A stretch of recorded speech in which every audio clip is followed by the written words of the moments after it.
Welcome back. Dead Ball Dancing. It is January 10th, which is a wild thing to say.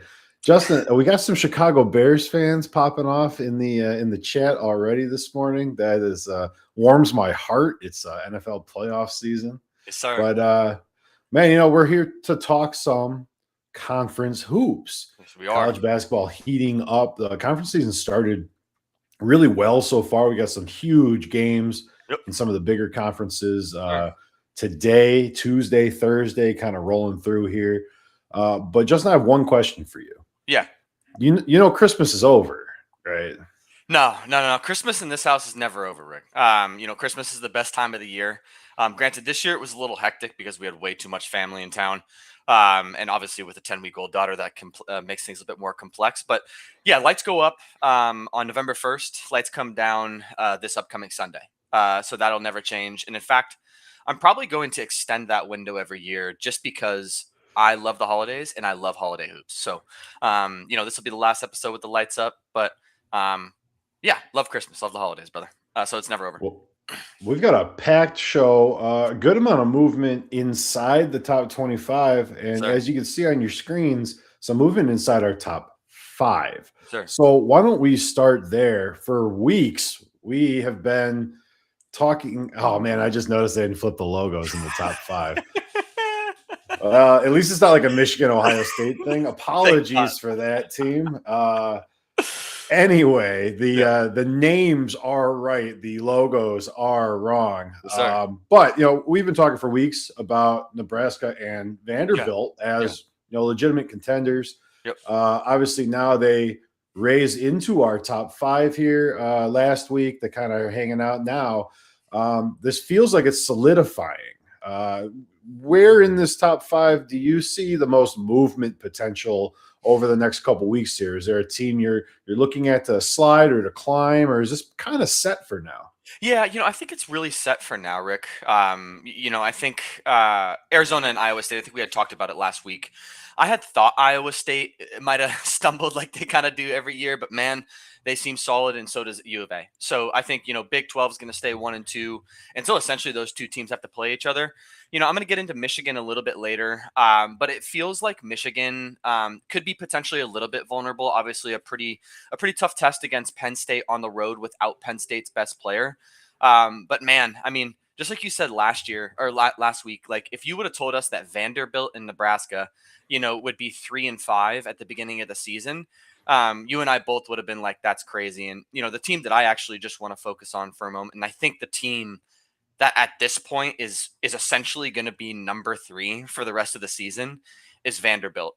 Like, we talked a little bbit about Nebraska last week, right, Rick? But stamp it, dude. Like, Vandy is here, and Vandy is here to stay, man. 15-0 with a win over Alabama, 5-0 versus the AP, 9-0 at home, 2-0 away. This team is complete, Rick. So when we talk about movement in the top 5, I really genuinely believe that Vanderbilt is here to stay. I don't like that there was so many free throws in this Bama game, but no matter how you spin it, Vanderbilt won the game, 6-point win, and it felt like they dominated, right? 46% from the field, 35 from 3, and 35 for 50 from the free throw line. Now, 50 free throws is freaking diabolical, right? Like that's a pretty poorly officiated game. But I think what was impressive about this Vanderbilt team, not only is the ways that they can beat you, especially on the defensive side of the floor, where they held Bama, one of the best shooting teams in the nation, to 22% from the 3-point line. They had 5 guys in double figures against Bama. And that to me shows the balance and aggression that this team has on the offensive and defensive side of the basketball. And man, I don't know what your thoughts are. I'm going to turn it over to you, but it feels like 1, 2, 3 are pretty solidified for at least the next couple of weeks. Yeah, I again struggled at the top. We talked about it a little bit last week. Michigan came out a little flat against Penn State. So I think the rankings are appropriate. But like you said, I mean, these are the best teams in the country. This is kind of it. You look at 6 through 10, you think about who could make a jump. Obviously, Purdue hasn't done anything wrong. BYU is playing really, really well. Yep. Michigan State, really the only blemish on their resume is the loss to Nebraska. Correct. So, when I'm thinking about the teams right behind them, they're still really good teams. Yeah. If we had space on this graphic to pull this out to an identified top 10, I wouldn't have any problem with it. But Right. I think these 5 are the best Yep. teams in the country, Yep. at least right now. And we've done a little bit of schedule look ahead, you and I, on some of our past shows, and Yeah. I mean the path is there for one of these teams not to be a 1 seed and to be Yep. legitimately upset about it, Yeah. because the way the schedule plays out, if these teams continue playing the way they are, I don't know who is left standing. Obviously, Arizona, Iowa State, and Michigan, Nebraska are gonna resolve it through conference games, Correct. conference Correct. tournaments. But these teams are good, and more importantly, they've been fun to watch. Yeah, and I think what's interesting to me, Rick, is some of these teams are so good in our top 25 that I'm not even sure if they have a loss versus each other that I can take them out of the top 5. Like if Iowa State loses to Arizona or Arizona loses to Iowa State, like I'm just going to flip them 1 and 2. Like I don't think I Yeah. can realistically take an Iowa State that loses to Arizona and move them to 3, 4, or 5 because they lost to by far the best team in the nation. Same thing with Arizona, right? If Arizona loses to Iowa State, who has legitimately proven themselves as a contender for the title this year, are they the 3rd best team in the country? No, they're the 2nd because they lost to the 2nd. So, yeah, it's going to be really interesting to see. And it's the same thing with Michigan, right? Like if Michigan loses to Nebraska, right? Like you're not going to slide them out of the top 5, right? So, I'm excited to see when these teams start playing each other. The one that I think maybe most at risk now that I'm thinking about it is Vanderbilt. Like if Vandy loses to, a Tennessee or loses to an Arkansas, like, yeah, they'll probably fall. But I can't realistically take them out of the top, the top 10, right? And if you don't mind, Rick, like speaking about the top 10, I think you and I both have a really good call about UConn. So if you don't mind, I'm gonna if you can frame up kind of our UConn conversation, I think that's a really good place for us to turn. Yeah, UConn has been really, really good this year. Yep. Obviously, they're good most of the time. The issue with UConn is that they always seem to hit a bump in the season, Right. and it just kind of skews results the rest of the way. They play in the Big East, which is good at times and bad at times, and you can slice that argument either way. But it always seems to me that UConn is gonna have like a really weird loss Like, yeah, that they shouldn't, and it comes up every single year, and every year. sometimes it matters, and sometimes that's the only game they lose, and they run the table, right? Correct. Well, on Wednesday they played Providence, really, really good basketball team, Providence. And they had to go to overtime and almost lost this game. If it wasn't for some kind of suspect calls late, Thank you. probably lost this game. Right. But when I'm looking at it, we could talk about the game in a second. But when I'm looking at it, I think that was the weird loss. I think they reversed the table on their weird loss. Sure. UConn might not lose again till the tournament. Yeah. Yeah. And I think that's a really good call out, Rick. I think, to your point, they skated by the Flyers by 5, probably should have lost, but DePaul is not a pushover. And Seton Hall is a resurgent Big East team that in the conference tourney could very well win that thing. So I'm really keeping my eye on that Seton Hall game in Newark because if we get the version of UConn that we saw versus the Flyers, that I think to me could be their one loss and then they could run the table. But you look at this UConn team, right, Rick? And obviously down 1 slot, probably unfair because I'm ranking them a bit lower than what they should be. They're 15-1. Obviously looks good as hell, but I think where I'm concerned is the one real team that they faced, and granted, the real team they faced was Arizona, the best team in the nation. They got dominated, right? And the remainder of the schedule is East Texas A&M, UMass Loyal, Columbia and Bryant. And then you look at, they played Texas, Kansas, and Florida. Texas, Kansas, and Florida aren't like very good this year, right? So it's like, I feel like they're not tested. And what's been strange for me to watch and why I think they're vulnerable to a team like a Seton Hall or to a team like maybe a Providence Flyers is they're very unoptimized on the offensive side of the basketball. Defensively, they're monstrous. Like this team is probably one of the most well-balanced, aggressive defensive teams in the nation. But on offense, they're like 291st in free throws made. They don't attempt a lot. They're 295th. And they're 175th in second half offense. And when you look at the Flyers game, Like, they got dominated in the second half of the Flyers game, and it's because all year they've proven that they can't really put the foot on the gas in the second half of basketball games. And I think where I'm concerned going into March, Rick, is they give a ton of free points up at the charity stripe. They're 244th in opponents' free throws made, and they're committing they're 215th in committed fouls per game. So when you start looking at why are these teams sticking around when they play UConn, it's because they can take their foot off of the gas at halftime, and that is concerning going into March, right? So I think it's a really good call out, and I'm wondering, if it's another close game versus DePaul, Rick, and another close game versus Seton Hall, do we take them out of the top 10 against, with an Arkansas team that's absolutely playing their minds off right now? Just curious, just something to think about. So I'm keeping my eye on UConn and their upcoming schedule. Yeah, and we look right behind them, right? Houston, Arkansas, the Zags, a Virginia team that we've kind of finally given their flowers to. Yep, absolutely. A single loss probably pushes you out of my top 15, just because the teams you're playing. Now, we're going to talk some more Big East a little bit later in the show, but I mean, I think you have a really, really good point. The teams that they beat that we counted as good wins, as potential quad one wins, might not be now.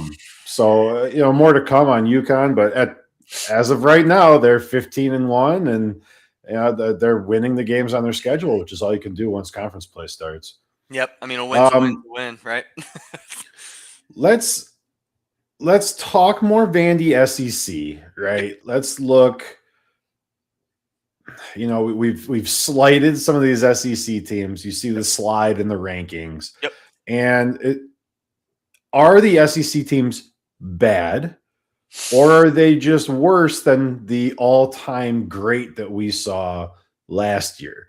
Right. And I want to differentiate those things, because I look at a team like Tennessee, who is just kind of hanging out. And Tennessee, from a talent standpoint, could be the best team in the SEC, right? I mean, they have the pieces there. Sure. They don't put it all together, but you let them hang around, and Florida's not as good as we thought. Bama's not as good as we thought. Arkansas is pretty damn good. Vandy's obviously the class, but are you concerned at all that there's a massive drop off year over year, or is this just basketball evolves and these really good SEC teams just aren't in our top 15? Yeah, if we use the SEC of last year as a proxy for what the SEC should be like, we're going to dig ourselves in a hole. That was, and I would have to go back in and look at previous seasons, but I think you and I can both agree that was the most talented, the most competitive, and easily the best that the SEC has looked in the last 15, 20 years. Like, legitimately, right? I'm looking at the SEC rankings. There are 3 teams that were in the top 5 in the SEC going into SEC game 5 last year that are in the bottom 5 this year: Auburn, Kentucky, Ole Miss. So, I mean, Vanderbilt, Arkansas, Missouri's going to fall off. Texas A&M's 2-0. Mississippi State's 2-0. Like, what the hell is going on? Vanderbilt and Arkansas, to me, are the class of the SEC. So when we talk about, if I'm concerned about the drop off, not really, because they're also playing tougher non-conference schedules as well this year. Knowing that how good they were last year. So I'm not overly concerned. I do think that when we speak specifically about Tennessee, down 8 spots to 21, that's highly because I have Tennessee at 29. And the reason why I have Tennessee at 29, Rick, is they played Arkansas and got beat the hell up. Okay, that's fine. They played Louisville, beat the hell out of Louisville, but then they lost to Illinois. They lost to Syracuse. They lost to Kansas. Beat Houston. So I don't know who this Tennessee team is, Rick. If they start rattling off some wins, the upcoming schedule where they have Florida today, 10 a.m. That's going to be a good game. You beat Florida, probably going to move you up in my rankings. Texas A&M. Texas A&M is starting to look better. You win those 2 games, you start SEC play 3-1. Chance that you're a favorite to win the SEC now. Now, obviously, you have to get through Vanderbilt. So what are your thoughts? I mean, I just think that last year, if we're comparing to last year, it's just too much, because last year they were the class of the nation. So I'm trying to keep it in mind with my bias, right? Because, I mean, SEC, we could have just ranked 18 SEC teams here and Yeah. been done with it. And yeah, this year just doesn't feel the same. And what I'm trying to avoid doing is overvaluing Vanderbilt for the same reason, right? Yeah. If Tennessee's bad, if Florida's bad, right? I mean, they're top 25 teams for us, right? But if they're quote unquote bad, is Vandy good? If we're discounting losses and wins in conference for traditional powerhouses, for teams that are quite frankly more talented athletically.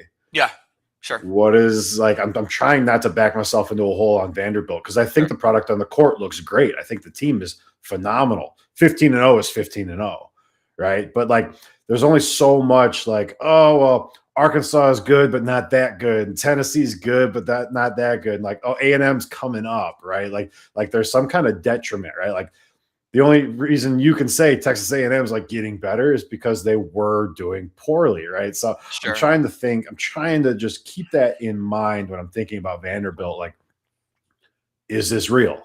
And I think it is. And that's why I continue to rank them high. Yeah. But, 2 weeks from now, 3 more conference games. I mean, you could see a 2-3 Vanderbilt in conference with Florida, Georgia, Bama, Tennessee, all at 4 wins. Sure. I mean, it could flip really quickly. And I'm trying to keep that in mind with my rankings, especially near the bottom of the SEC. Right. Because these teams have returned a lot of talent. Yeah. And it didn't just evaporate, right? I mean, these wins are going to come eventually. Yeah. And what I'm kind of concerned about is they're just going to cannibalize each other. And we might be looking at no SEC teams in the top 5 because they're all about the same and they can't all be at 5. Right. I mean, and last year we had 4 SEC teams in the top 5. And then I think it was like Purdue or I think for a bit it was Iowa State. Right. And I think where I'm going with the SEC, right, is what they have last year, 14 tournament bids out of 16 teams or something like that. The other conferences got so much better this year, the Big 10 and the Big 12, even the Big East to some extent, that it's making the SEC wins look worse, right? And I don't think that's necessarily fair either. So I think it's gonna even out a little bit as we get into conference play and some of these teams start playing each other. But like Alabama lost to Vandy, like that's a big win for Vandy, but not that big of a loss for Bama because Vanderbilt has looked so good. So I'm just curious how it's gonna play out in the next couple of weeks. Now, go ahead. I'm going to take us to a huge trend that you and I have talked about, I think, over the past couple of weeks, and that is the blue blood downfall, right? Like we have talked at length about how NIL, however you spin it, is both good and bad, but it's really starting to even out blue bloods versus mid majors. And when you look at some of the games that happened after our episode 9 last week, Bama 89, UK 74. Kentucky sucks. Houston, we've complained about Houston all year and about how far they've fallen off. They've barely skated by Cincinnati 67-60. And the Bearcats are bad. They are horrific. And this is a team that was in the top 15 last year, AP and us. UCF Kansas. UCF beats Kansas 81-75. What? Darren Peterson's back. Like, that's unexcusable. Is he back or did he get hurt again? I'd have to look. I think he's fine. I think he's fine. I don't think there was a new injury. Duke 91, Florida State 87. Florida State's probably one of the worst teams in the ACC that we've seen in the past decade. I'm very concerned with the trend that these blue bloods are showing, but I'm also excited because we're going to get some of these like 4-13, like 5-12 matchups where you're going to have a Kansas at a 5 unfairly, and they're going to lose to a 12. Like, they will lose to a 12 this year. And that's both bad and exciting because it's bad because we're right. And the quality of basketball that's depicted by these blue bloods is going down, even though they're being officiated the same way unfairly. And it's great because that means these other teams are going to get opportunities to come up and show that they're worthy of blue blood, right? So I don't know if you've got a chance to watching those games yesterday, but like I zeroed in on Kentucky, and I'm going to talk about them a little bit later. They look bad, like bad, bro. So very concerned, but also excited at the same time. Don't know if you thought, kind of thought the same thing. Yeah, I will say, Gonzaga is still winning. But yeah, the blue blood thing, I think, is going to be one of the casualties of this NIL era. Yeah, agreed. It's not sustainable when players can be paid, right? Like, Correct. why would you go sit on the bench at Duke when you can make, $1.5 million selling used cars like in Louisville? Right. That's probably a bad example. Western Kentucky, There you right? go. I mean, There you go. you could go to some directional school and just get paid to ball out. Like if you're not an NBA player, does it matter? Right.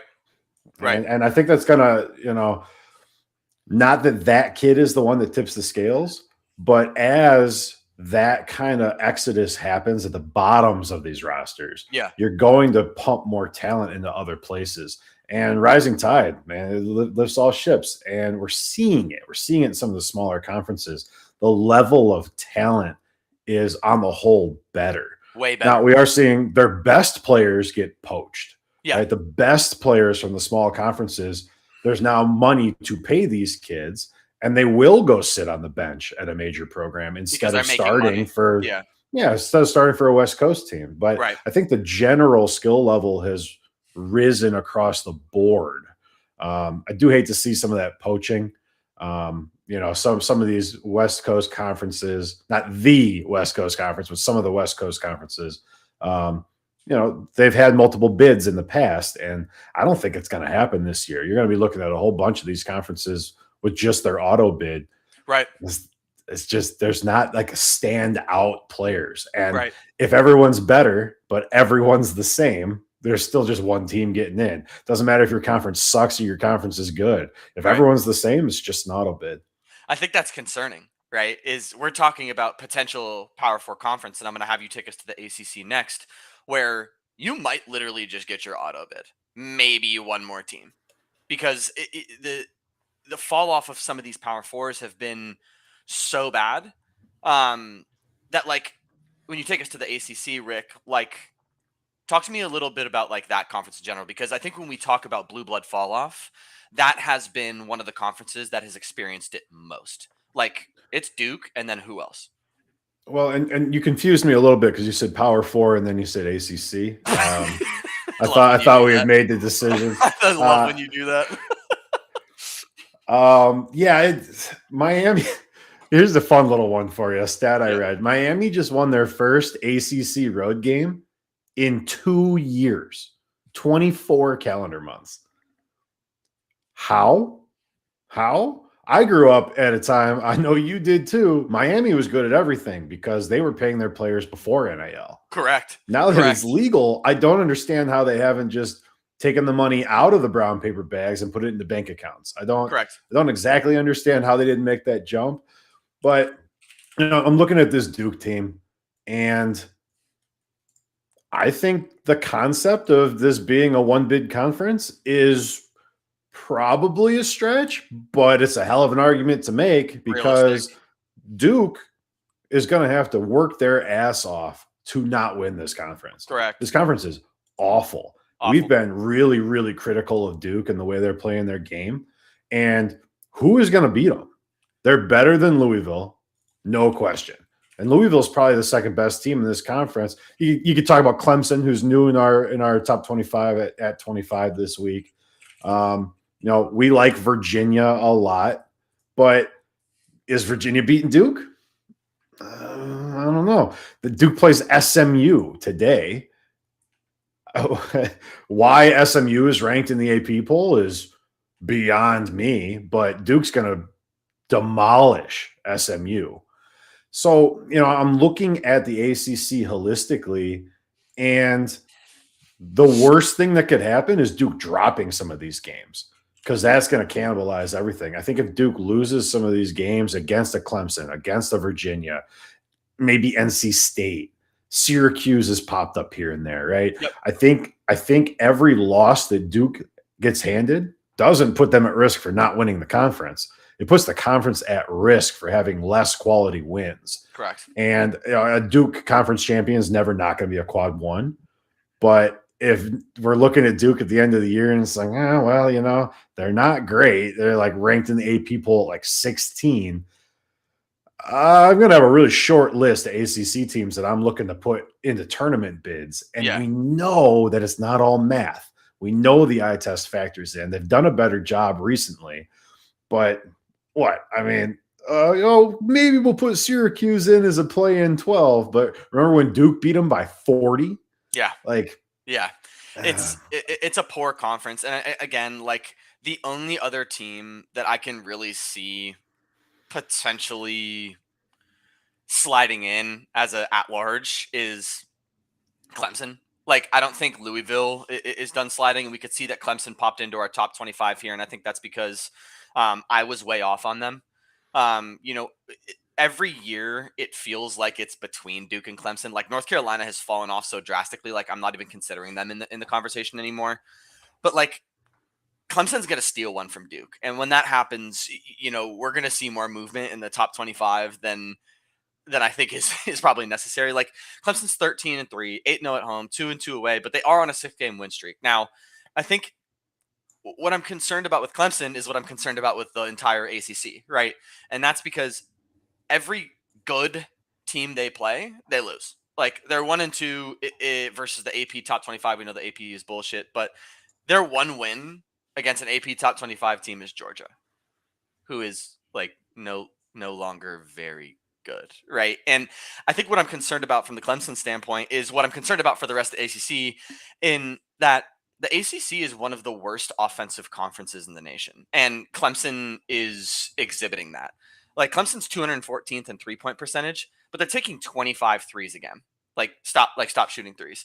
They're 154th in free throw percentage. They're 183rd in assists.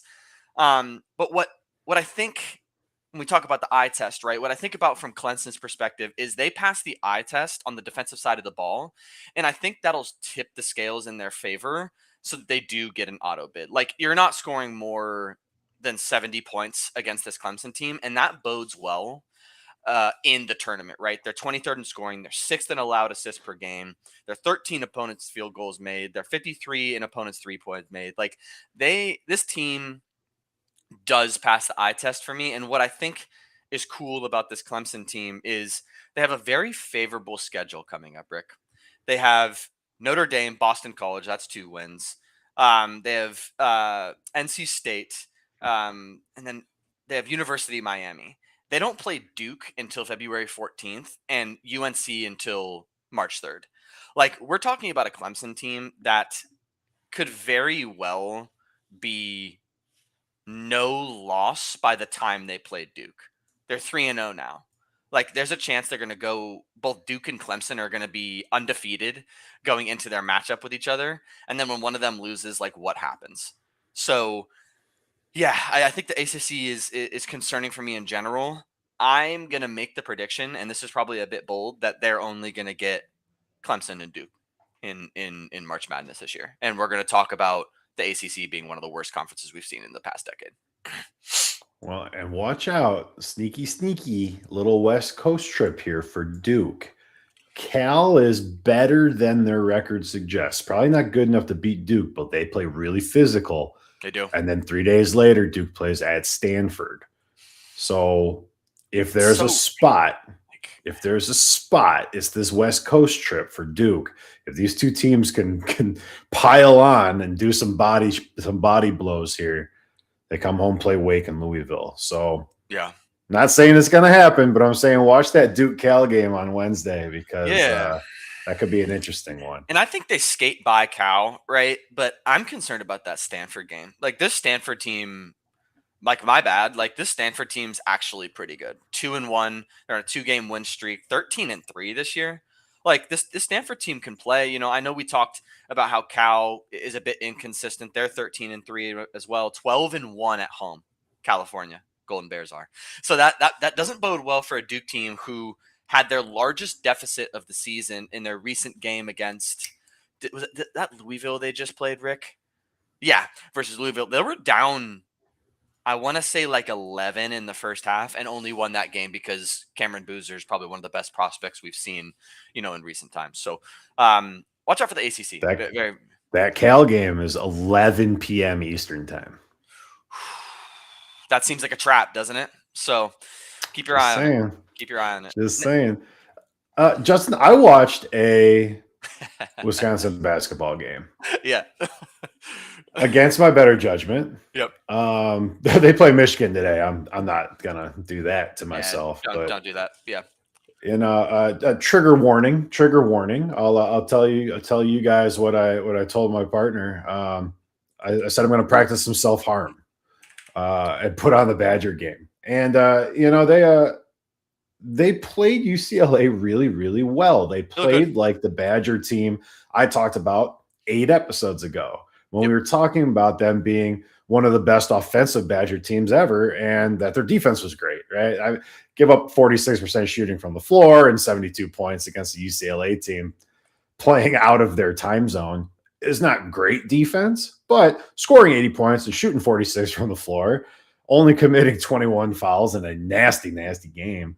I was pleased. So I wanted to take 60 seconds to say I watched the Badger game after a self-imposed hiatus, and it didn't disappoint. It was entertaining. It was all the building blocks I need to see from a Wisconsin team. They're going to lose to Michigan by like 25 points today. I was more impressed with their perimeter defense. Like UCLA was 1 for 17 from the 3-point line. That is the Badger defense that I think we've missed this year. And if they start turning it up like that, like there's a chance that we're going to talk about a Badger team that could potentially make a resurgent run, at least in the conference tournament. I think they're out of the conference regular season. They still have to play Michigan. I think they're playing Purdue one more time. Not sure. Don't quote me on it. But they looked good. They forced 10 turnovers, right? Their largest lead was 20. Bit concerned that the game ended at 8, so they took their foot off the gas a little bit in the second half, but they closed the game out when it mattered. So yeah, love the way that they played. They're 10-5 now. If they start rattling off a 3-game win streak, we're talking about a Badger team that's 13-5 and 5-2 in the Big Ten, which could bode well for them going into the conference tourney. So great call. Well, they have Michigan and then 5 bullshit games in a row, so they should be. It should be good. They'll be right there, man. Yeah, 7-3 Badger team going into their next big game is pretty great. Now, just want to round it out real quick. I know we still have a little bit of time, but Penn State versus Michigan. Penn State without their weird game. Penn State without their best player. If you're a UM fan, you suck. I hate you.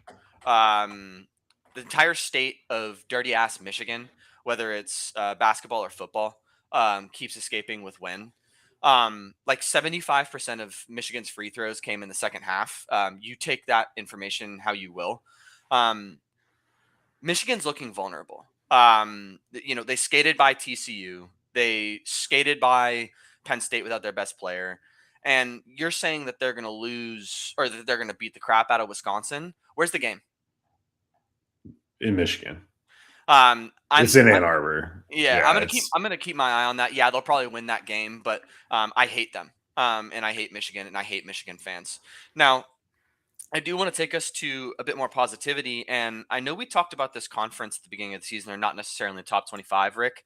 But the A10, man, like the A10, in my opinion, is the single most fun conference to watch. 8 teams with double-digit wins. 7 teams with more than 11 wins, capped by George Mason, who is 15-1. I got a tough question for you. George Mason, Dayton, St. Louis, George Washington, Richmond, VCU, Davidson, and the Bodies. Can those teams clear everybody in the ACC with the exception of Duke? Yeah, probably. Yes, yeah. I won't even waste the time with a counter. Clemson matches up really, really well with some of these teams. They do. But yes, the answer is yes. Yep. And I think as we go throughout the rest of the conference season, right, obviously some of these teams are going to cannibalize themselves. But man, I mean, you could make the argument that like you could have 3 or 4 teams in our DBD top 25 from the A10 alone. Obviously that's going to change as they have to play each other. But I just want to urge our viewers, like if you're just getting into basketball and you want to watch really high quality basketball, like please go watch the A10 because you're going to get into the game. You're going to watch kids that play hard, and you're going to watch a very, very clean brand of basketball. So I just wanted to shout that out. Anything else in the top 25 for you, Rick? I don't think so. Okay. Good games on deck. Like I said, conference time is the best time. So Yeah. now that Oh, we're yeah. into these games, Yep. we're gonna find out who these teams are. You know, a lot of the teams we've questioned and said, "Oh, who is this team? I don't know how to rank this team." Like we're gonna find out really quick. Oh, yeah. Oh, yeah. Last tidbit I'll have before we go to on notice, obviously, is I know we've been wrong about the Big 12, Rick. You and I have talked about that as well. Obviously, 1-2 for us in the DBD top 25 are both from the Big 12. But the little guys, man, like the little guys in the Big 12 are showing out this year. My goodness. Like, I didn't talk about specifically Oklahoma State, but two teams that I'm really high on this year is UCF and TCU. UCF is 12-2 overall, 10-1 at home, and on an 11-game win streak. I think that might have changed because they lost to Oklahoma State. They've beaten Texas A&M, Pitt, Oakland, and now Kansas.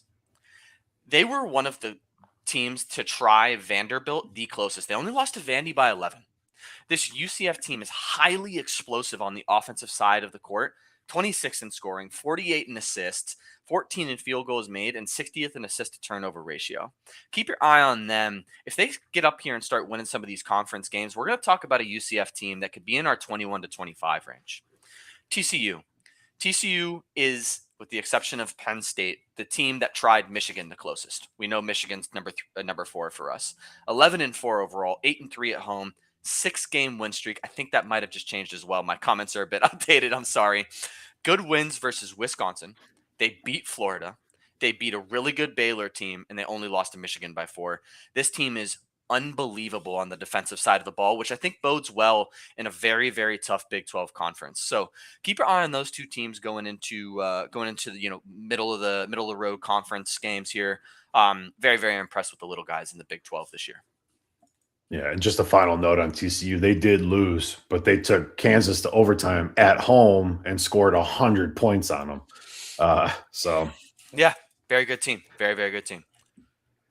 Let's get into on notice. I just have to give an honorable mention to the UTSA Roadrunners, who I almost put on blast in my ongoing "The American Sucks." Yeah, you deviated. Skit. You deviated. I did because, dude, I'm putting the stats together. I'm putting the stats together for UTSA, and it's like this is stupid. Like, why am I wasting breath talking about this stupid conference? I hear. The American Sucks. They'll probably be back next week because some of the really bad teams play each other. Absolutely. But instead, we've gone some different places. I'm gonna start with the High Point Panthers. This is more of a reminder to our viewers. This was our pick to win the Big South. This team returned like 20% of their talent, and the system in place, we believed in. We both picked them to win the Big South. I mean, this is the same team structurally that, may produce sweat a little bit in the dance, right? Oh, yeah. 4th in field goal percentage, 8th in 2-point shooting, 20th in 3-point shooting, 34th in assists, 2nd in steals. On the offensive side of the ball, this is fantastic. No team better. There's not a better team. Yep. This is a Creighton offshoot. This is a Huss is a McDermott guy, and they just let it fly, man. They've scored triple digits 4 times already this season, and they had a 55-point conference win. They beat Garner Webb 104-49. Now, Garner Webb's no good, right? But we talk about all the time how conference play is just a little bit different. Blowing out a conference opponent like that is impressive to me. This is not just a good Big South team. This should scare the hell out of some of the teams ranked between like 10 and 15, because they're going to come out and might not be able to compete with like an Alabama defensively, but any team that can drop 85 on you at will is scary in the tournament. And that's what this High Point team is. They have 3 games this year, over 120 points. Yeah. Like, I don't care who you're playing. 120 points is diabolical. High Point's That sick, is man. that And they're is fun to watch because they just shoot like crazy. I just I can't have them play Purdue again. I can't my blood pressure skyrocketed during that game. I mean, we were in control the whole game, but I don't want to see them again this year. Okay, let me take us to some UT Arlington Mavericks. By the way, shout out to my childhood dog Maverick. By the way, part of the reason why I chose this team. Freaking awesome logo. By the way, 10-5, 2-game win streak, second in the Western Athletic Conference. Whack. I think I got that one right. This team can't do a goddamn thing on the offensive side of the ball, but whatever they lack, they make up on the defensive side of the ball and with their intangibles. This perimeter defense is legitimately one of the best perimeter defenses in the nation. I don't care who you're playing, they are the best perimeter defense in the nation. Number one in opponents' 3-point percentage. Number one in opponents' 3-point attempted and 3 points made. 45th in first half defense, 37th in second half defense. These boys will lock you up. They don't even have impressive forced turnovers or steals or whatever it is. They just run you off the line. And the minute you get into the interior of the defense, defend without fouling, verticality. This team is very impressive and very well coached. Intangibly, they are very solid and very stingy. They're only allowing 6 offensive rebounds a game, which is number 6 in the nation, and they're only allowing 20 defensive rebounds in the which is 48th in the nation. I'm sorry. X factor. This kid, Marcel McCrary, can absolutely play, and I think if this team gets in the tournament, they can run these big guys out of the gym.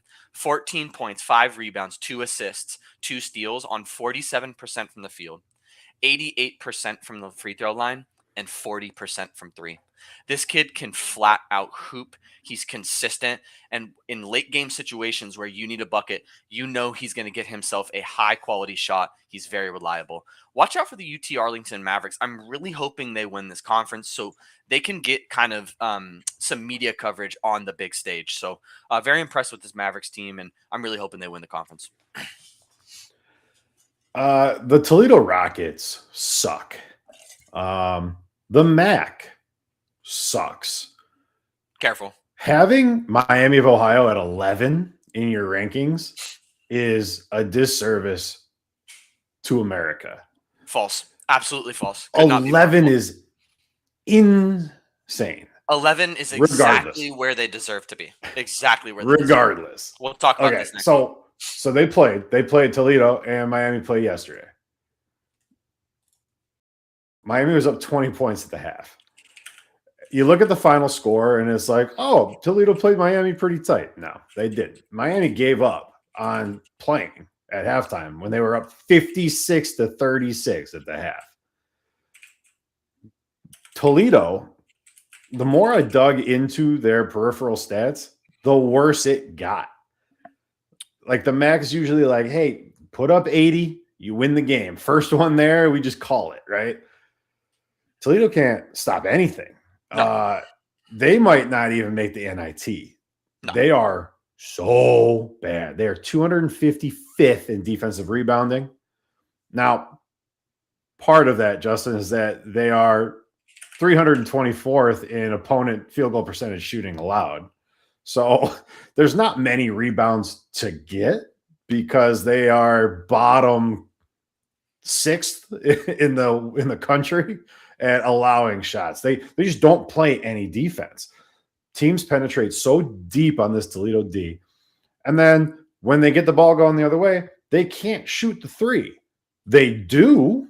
They just can't. They just chucking shit up because they're usually down by 20. So they're taking bad perimeter shots and missing them. They don't get to the line.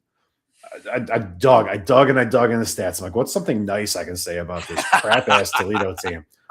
They don't foul. They don't foul. But then I went back and watched a couple games. And you know why they're not fouling? Because they're not playing defense at all. Correct. At all. They're giving up so many uncontested shots. And that's why they're 324th in field goal percentage against, because this team is garbage. Absolute garbage. The MAC is no good. I am not sure that a Miami team that runs the table cracks the AP top 25. They will obviously make it for us. Going undefeated is going undefeated. That's crazy. Yeah. 17-0 for the Redhawks right now. But the rest of this conference is absolute filth. Like the American makes them look better because the American exists. But the MAC is really, really bad. And to single Toledo out, like I would be upset if I was a Toledo Rocket, not just because you have the dumbest mascot in sports, but also because you're really, really bad at basketball. Yeah. I don't know if the viewers caught what he just did, but he threw a bullshit comment at the beginning of his rant, so I couldn't respond. 17-0. Miami's a top 20 offense, no matter how you spin it, and they're number 2 in offensive shooting efficiency. So, number 11 team in the country, and they beat all ACC teams except for Duke and bottom tier Big East teams. Toledo's really bad. The MAC is really bad. How dare you? How dare you about the Miami Ohio Redhawks? But agreed, Toledo's really bad. You know who else is really shitty, Rick? At basketball and at heart and at just playing with like any resemblance of confidence is the Kentucky Wildcats. 9-6, 0-2 in the SEC, 1-5 versus the AP top 25, 2-game losing streak. They are 14th out of 16th in the SEC. I hate them. Not more than Michigan, but I hate them. This is, and I know you and I have talked about this before, this is the most heartless basketball team in the nation. They are a pathetic excuse for a blue blood. They now have losses to Louisville, UNC, Gonzaga, Alabama, and they just lost to Mizzou, who lost by 50 to Gonzaga earlier in the year, I want to say, or some team earlier in the year. Zero offensive rhythm. They hook up early and late shot clock threes and are horrible at it. They're 194th in three-point percentage while shooting 25 threes a game. Make it make sense. Lackadaisical ball control. Opponents are stealing from them 7 a game, which is 184th in the nation. They're only forcing 11 turnovers a game, which is 205th in the country. They have Mississippi State tonight, which all of a sudden Mississippi State is good. They're 2-0 in the SEC. LSU, Tennessee, Texas, Ole Miss, Vandy, and Arkansas. They'll go 3-4 in that stretch, meaning that they're going to be 3-6 by the middle of SEC play. This team should be ashamed of themselves. The lack of any sort of coaching or any sort of discipline is going to have this team in free fall by the end of the SEC conference play. I'm not sure this team makes the tournament, Rick. I don't care what strength of schedule they have. They are abysmal. So I'm happy to see them in free fall. And I don't think that they're done falling. So I would actually not watch a Kentucky game. Like we talk about people getting into basketball, Rick, and we talk about watching good basketball as you're starting to learn about it. Don't watch this team play. You will fall out of love with basketball very quickly. As a general rule, watch ESPN Plus games, not ESPN games, because you're going to better serve yourself. Absolutely. Great call out. Here's a game on FS1, our game of the week. Love this very much. A little St. John's and Creighton action. Big East powerhouses. Can I say that? With UConn Sure. far and away the best team. Yeah.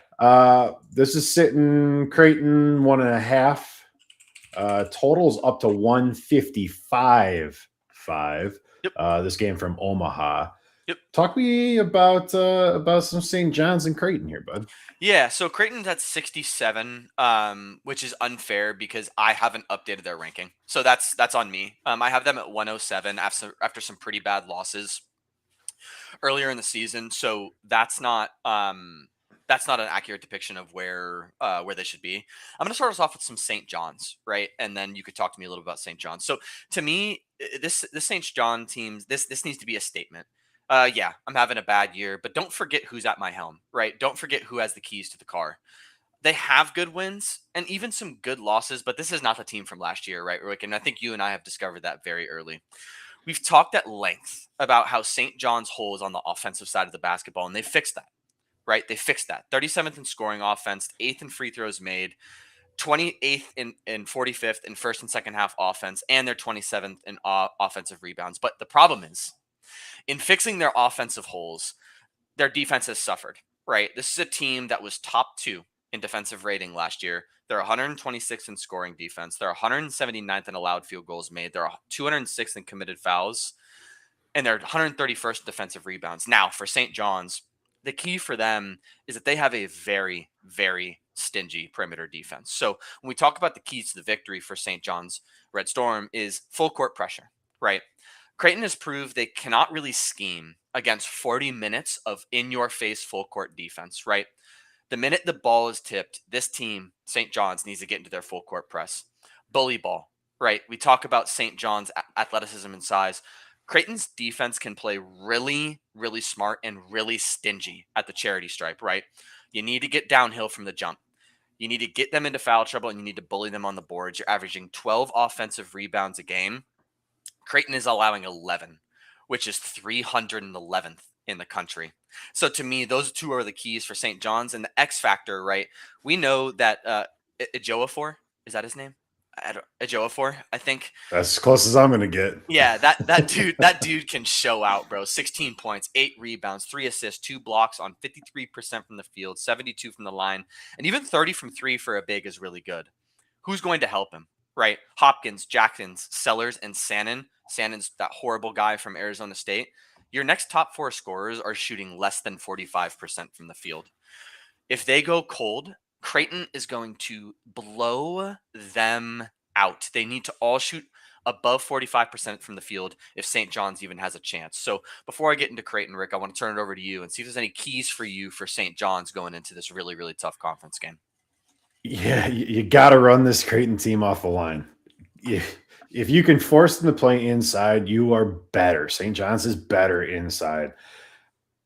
I don't know if they can do it. Right? Their defense is just not what it needs to be in this Big East Conference. These are good teams.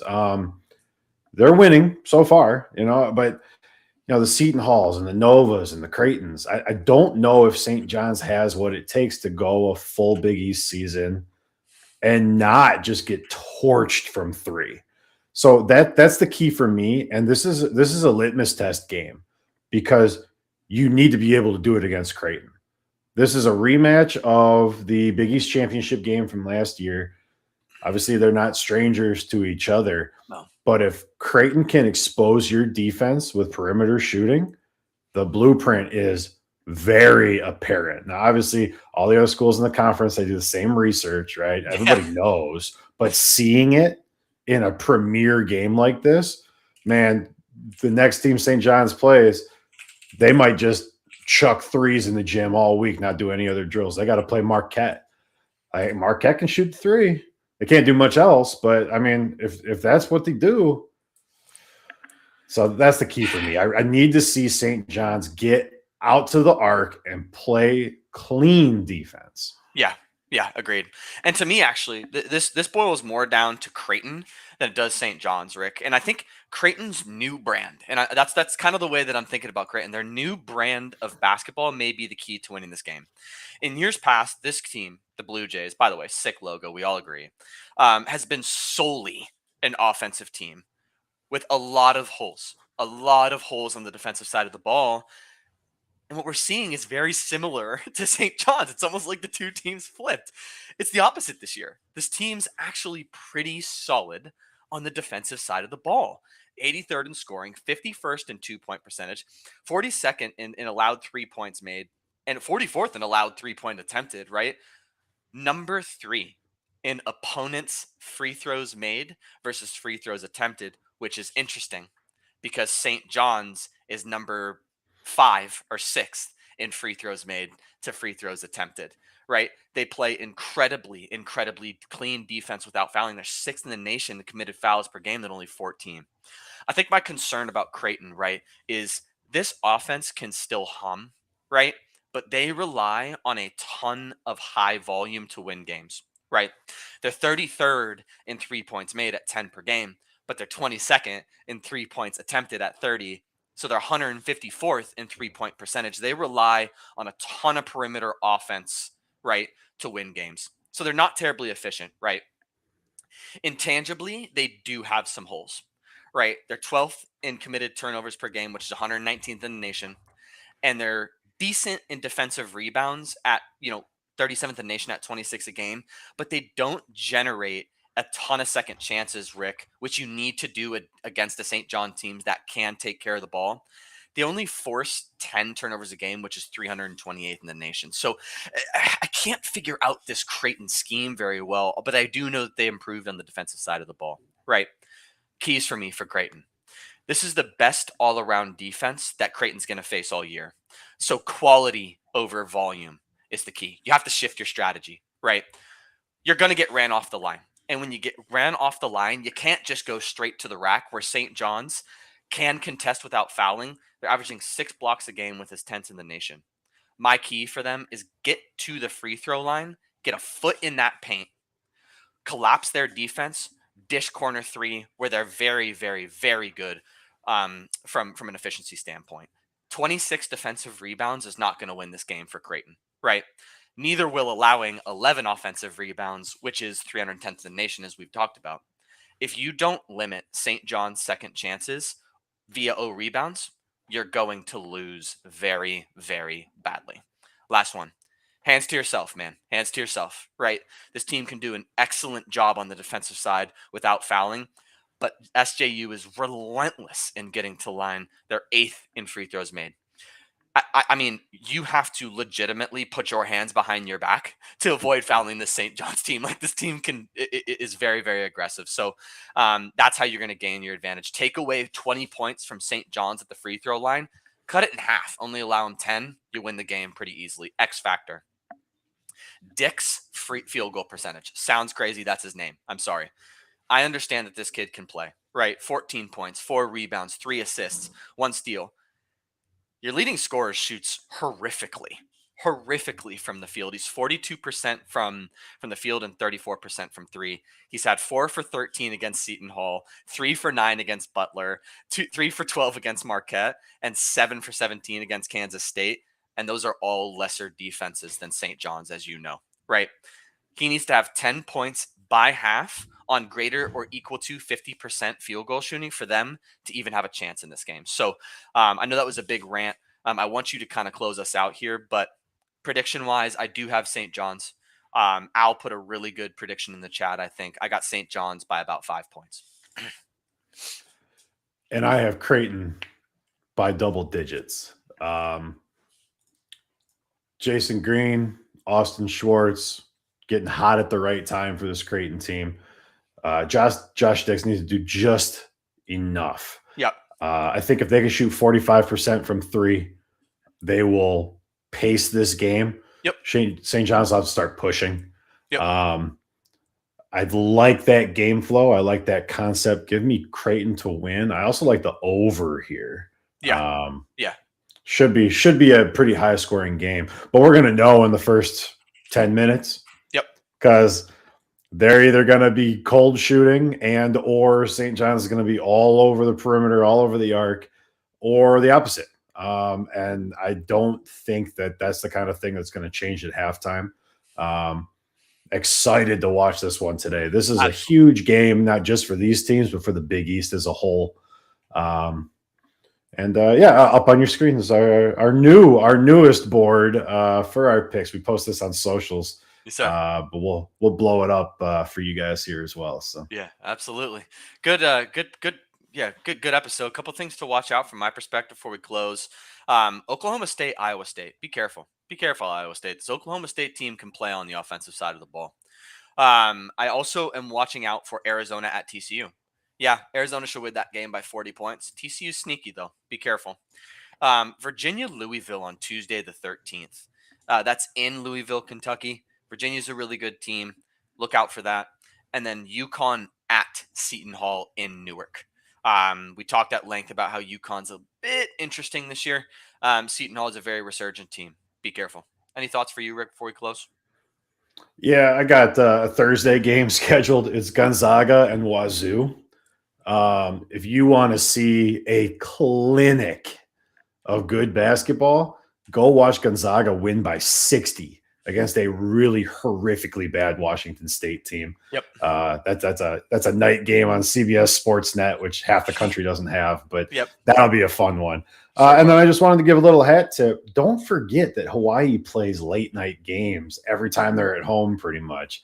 And if you are a night owl, if you can't sleep at night, if you just want to watch like some feel good basketball, Hawaii broadcasts, if you can get it, are awesome. And they start at like 10 p.m. Arizona time. So you're talking like after midnight. Like ESPN lists it as 11:59 Eastern time because otherwise it screws up the algorithm for how their stats work.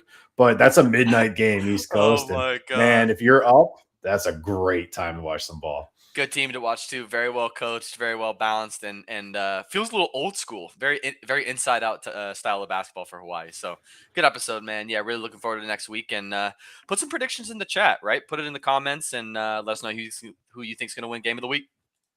Yeah, thanks for joining us, Dead Ball Dancing. We will have another episode for you back at our regular time. In theory, be flexible with us, guys. We'll try to get them scheduled early. Lots going on. Yes, sir. Dead Ball Dancing. We'll see you guys next week. Peace out. Y'all.